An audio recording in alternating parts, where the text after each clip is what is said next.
Alright, so I haven't made a video in a while, but I just recently gotten my hands on a couple of deuterium lamps. I've got one here, a smaller one, and then I've also got a bigger one.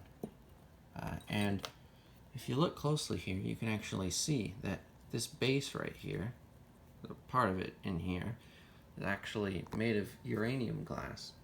And it's a bit different than this other kind of uranium glass because later uranium glass was colored, except of course for cases like this where it's not necessary. Anyway, what I'm going to do in this video is I'm going to power up the deuterium lamp. And the reason why I didn't make this video earlier because I wanted to is because I didn't have protective eyewear, but now I do, so I can make this video. So what I've got here is I've got my lab bench power supply hooked up across the filament, and then at the same time I've got, this is the negative of my power supply.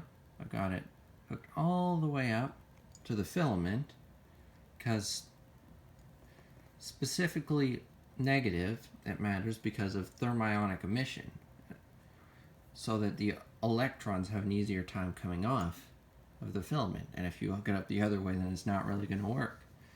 And then the middle wire is connected up to the positive, and I've also got it in series with my multimeter here. Let me just turn it on, and I've got a diode as well, because this setup here isn't enough to just turn it on. I can just power on the filament, power on the power supply, and it won't light. So I have to use this here high voltage source to just ionize the gas inside a little bit, the deuterium, which is an isotope of hydrogen if you don't know.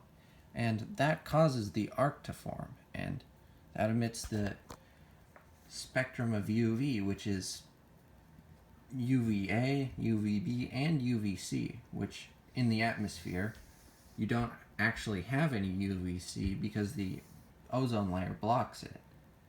So anyway, I might as well just get it started. So I've got the multimeter turned on right now, and I'll turn on the filament, and at the same time got this battery, 12-volt battery, to power this supply, and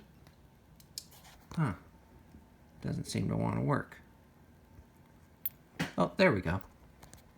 Now it's working.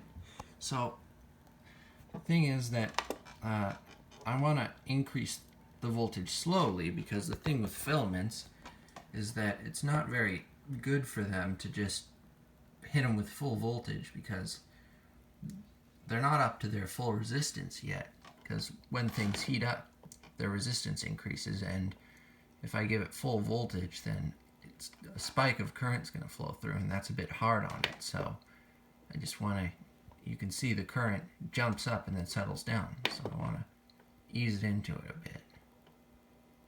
So I'll just give it 5 volts. That works for me. And as you can see, even though the filament's on, the power supply's on, no current's flowing. Oops. So now flick on the transformer.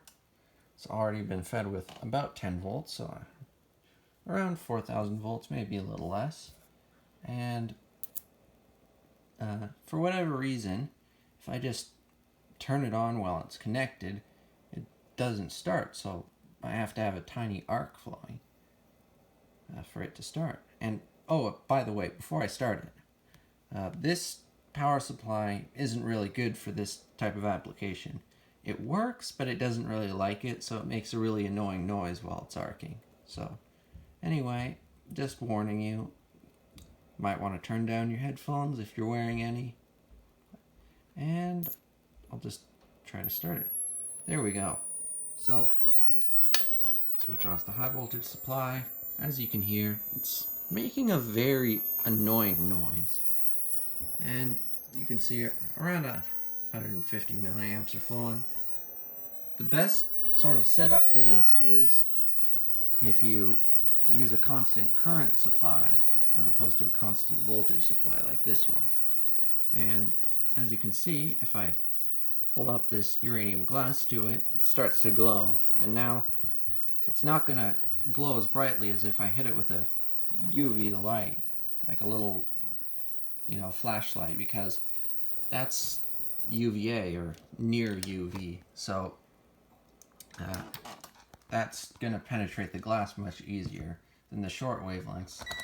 So, well, there you have it. I just, showed you how to power your deuterium lamp if you have one. But if you're planning on doing it, of course, you gotta make sure to look up as much information as you can find on your light if possible, and wear safety protection, especially once you lose your vision, there's no getting it back. And don't run it for too long, and if you do, don't point it at your skin. Thanks, and goodbye.